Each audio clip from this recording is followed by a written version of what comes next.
guys, this is Yulia Markos. I'm a co-founder of Erasmus Youth Academy, and in this video I hope to answer an evergreen question: do I need to hold an Erasmus Youth Accreditation? Could be you're from one of those organizations who have been thinking about it and still haven't taken a decision, or could be you heard from other people's stories that they actually withdrew their accreditation, they gave it up because it was not worth it. So here I will share my observations from the last 3 years, because as organization as Synergy Bulgaria, we've been holding it since 2021, and up until today we have received already 3 funding rounds and implemented more than 6 projects under accreditation. So if you still don't have accreditation, you're considering to apply, then here are a few things that you should know. First of all, accreditation is valid till the end of Erasmus Program, which is limited to 2027. Yeah, don't get scared. Erasmus Program was prolonged many times in the past. Still, for now, it is limited from 2021 to 2027, which means we don't know what exactly will happen to accreditation once this program period is over. Could be it will happen similar to volunteering activities in the past and volunteering accreditation in the past, that it will be simply prolonged once the new program is launched. But for now, we don't know. So for now, we take an assumption that it's valid until 2027. Second is an important aspect to consider. The deadline for youth accreditation is October. It's once per year, which means that you can apply in 2025 only in October. So you're losing from now, from December 2024, half a year before you can apply, and then it will be considered for several weeks. And factually, you can apply for grant only in 2026. So if you start working on the accreditation, keep in mind that you will be able to receive your funding twice, 2026 and 2027. So you already need to think whether you want to put all this effort in writing accreditation to get access to accredited funding only for 2 years. Second important thing, actually I will give you now several criteria or several questions that you need to ask yourself or make a research, so that when you take a decision, it's a very grounded and argumented decision. So what you should consider: the minimum and maximum amounts of funding that you can get in your own country, and also if there are any restrictions from national agencies. What I mean by it: for example, in Bulgaria, every year they publish an official document where they say what is the minimum amount that organizations will receive. Minimum amount was for a couple of years 25,000 euros, which means that organization will get at least one youth activity approved. I know that in some countries, for example, the ceiling or the maximum that they can get is 120,000 euros. Yeah, or 100,000 euros. So basically they cannot receive more than that. Second thing, about restrictions of national agencies. I mean, I must say that the best times to apply accreditation has passed, yeah, but still doesn't mean that you cannot do it. Because in the past you were supposed to get 70 points out of 100, with at least 50% in each section of evaluation, and then you're automatically granted accreditation.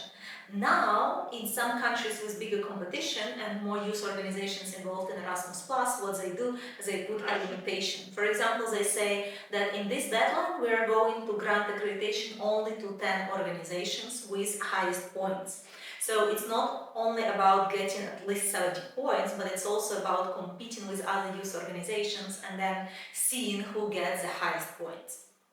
So before jumping into it, know your battlefield. Yeah, ask your national agency whether there is any restriction, and you can also request from them information about minimum and maximum. Another tip: compare the amount that you can get through accreditation with numbers that you were getting before. Just what I mean here. So imagine as accreditation you would like to have 2 or 3 youth projects. How many projects you were getting in the past during 1 year, meaning for 2 deadlines?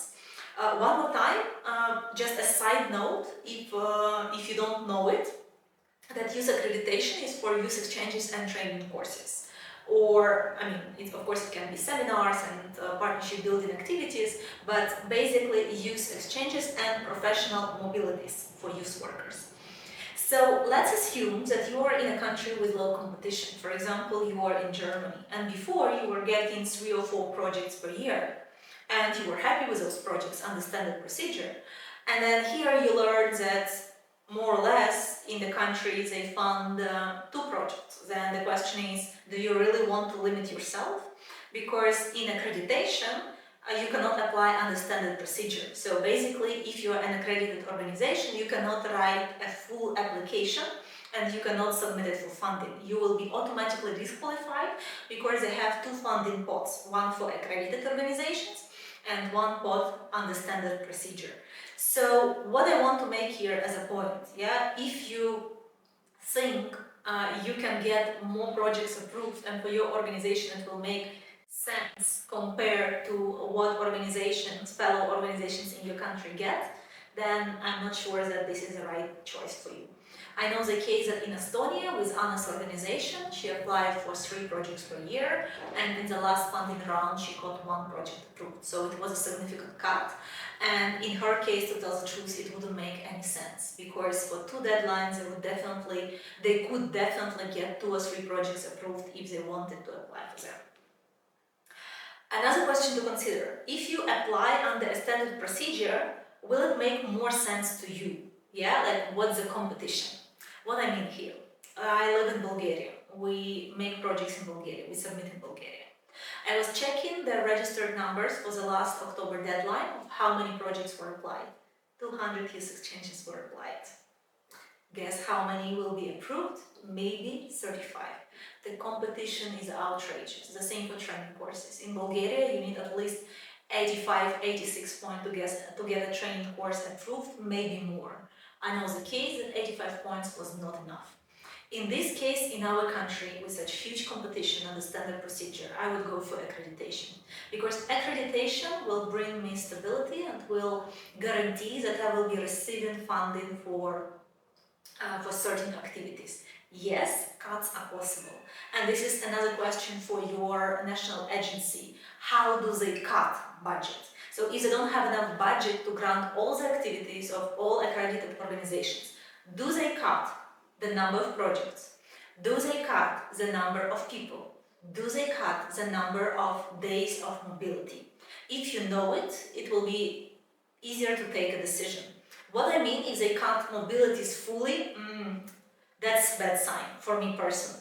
If they cut, as they do in Bulgaria, number of people, but they always leave the number of days and number of mobilities, here I can work with it. Why? Because if I'm submitting 3 projects, for example, 2 youth exchanges and 1 training course, I make sure that 2 youth exchanges are the same duration, the same number of participants. Which means if it's cut, I can merge them into 1 and I can still implement a good youth exchange. And in this case, it makes sense. So know the competition, understand the procedure, because I can assume that in Spain, in Bulgaria, in Greece, in Portugal, in these countries, the competition is very high. And in this case, if you really want to have these mobilities, instead of putting a lot of effort for every deadline to prepare the applications and to submit them, get accreditation and be safe that you will have mobilities. And the last point from my side, ask yourself, as organization, do you have a direction? Do you have a direction of your work, of activities? Because in accreditation, they will ask you for strategic view, strategic development. You will need to prove that as an organization, you are going to grow in a certain direction. For example, for Synergy, it was entrepreneurship. Entrepreneurship, this is one of our core topics, and then entrepreneurship also meant that young people could come up with their own ideas and implement. One thing, make a distinction. If young people are writing youth exchanges for you, so they're from your local community, you mentor them, they come up with ideas about food, about dancing, about active lifestyle, they come to you and they say, look, I want to organize a youth exchange. You help them write it, you help them implement it. So the initiative fully comes from young people as it should be, and they come with different topics. then it's very important. You are not, as an organization, about all those topics. You are not about active lifestyle and second day about migration and third day about food, and then you don't know what to put into your accreditation. Then as an organization, you are in active youth, citizenship and youth participation, because you empower young people to create their own ideas and implement them. Yeah? As organization, if you have a very specific direction, for example, work with inclusion, I would suggest to go for accreditation, because accreditation can help to create a build-up, to strengthen relationship with partners that you usually work, and it gives also you the perspective and the meaning of why you do things. So one more time, yeah, if your organization is about young people coming with different topics, playing with different topics, yeah, give them the opportunity to write youth exchanges understanding procedure. Yeah, don't take this opportunity from them. Let them come up with all the ideas and then put them together and then apply on their behalf. If you are, as an organization, more targeted, you are more known in a specific topic, you chose your direction long ago, then follow this direction and get accreditation.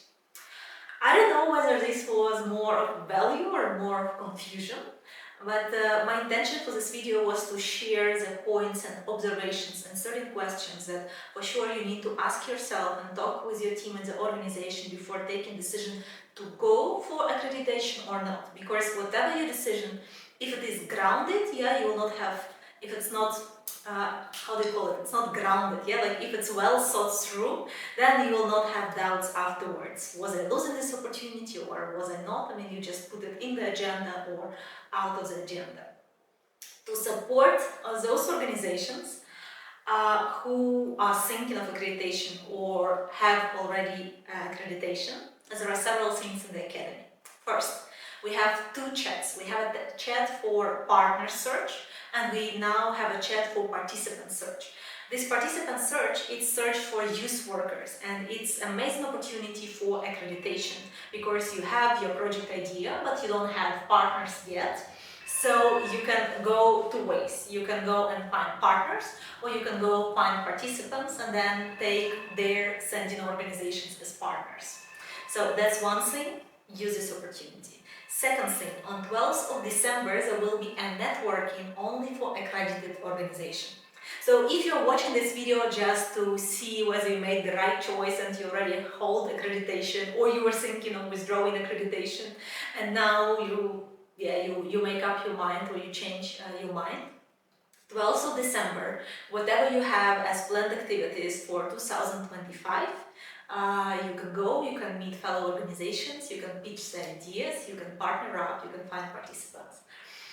And third thing, if you are holding an accreditation, if you love what we do in the Academy, if you want to meet our Academy members in person, or if you want to host by your organization a training on strategic development of NGOs, or media, or how to get EU funding, or partnership building activity, it's also possible. Then write to either me or Anna on Facebook, and we can support you in this, that you host a training course or partnership building activity in your country, where we invite members of the Academy and where we also can consider coming as facilitators or trainers or mentors to guarantee the quality of your event.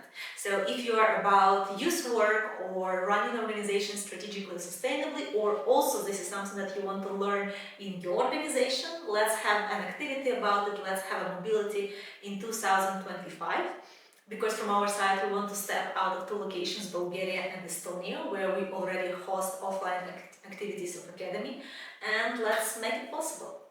So guys, I hope it was useful, and if yes, then write a comment and see you in the next video. Ciao!